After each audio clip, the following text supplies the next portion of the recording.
I chose to do case study 5.2 about Elizabeth and gestational diabetes. Elizabeth is a 36-year-old pregnant woman with a normal BMI of 23.5. She just took her oral glucose tolerance test. After the test, her care provider recommended her to consume a no-sugar, low-carbohydrate diet and to keep her weight gain low throughout the rest of her pregnancy. At 39 weeks, she delivered a large baby. The first question is if Elizabeth had gestational diabetes. The answer is yes. Her 1 hour and 2 hour blood glucose levels were above the 180 and 153 milligram per deciliter cutoff points, thereby giving her a gestational diabetes diagnosis.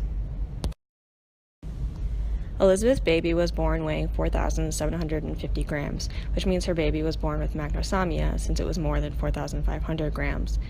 She most likely delivered a baby with macrosomia because she was diagnosed with gestational diabetes late. Elizabeth went in for prenatal care at 32 weeks gestation. Pregnant women without diabetes are supposed to get tested for gestational diabetes between weeks 24 and 28. Since she was not diagnosed fast enough, she had already developed insulin resistance. While insulin does not cross the placenta, glucose and other nutrients do. So the extra blood glucose goes through the placenta, giving the baby high blood glucose levels. This causes the baby's pancreas to make extra insulin to get rid of the blood glucose.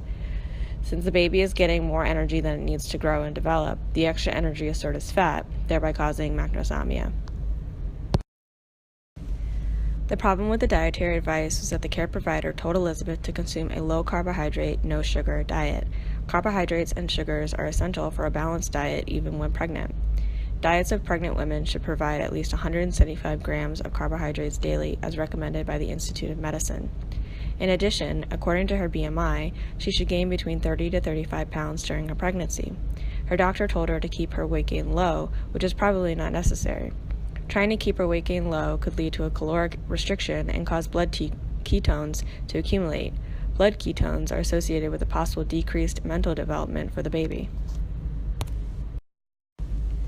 3 more appropriate dietary advice components for Elizabeth and other women with gestational diabetes are to consume whole grain breads and cereals, fruits and vegetables, consume low glycemic index and high fiber foods, and to have 3 regular meals and snacks a day.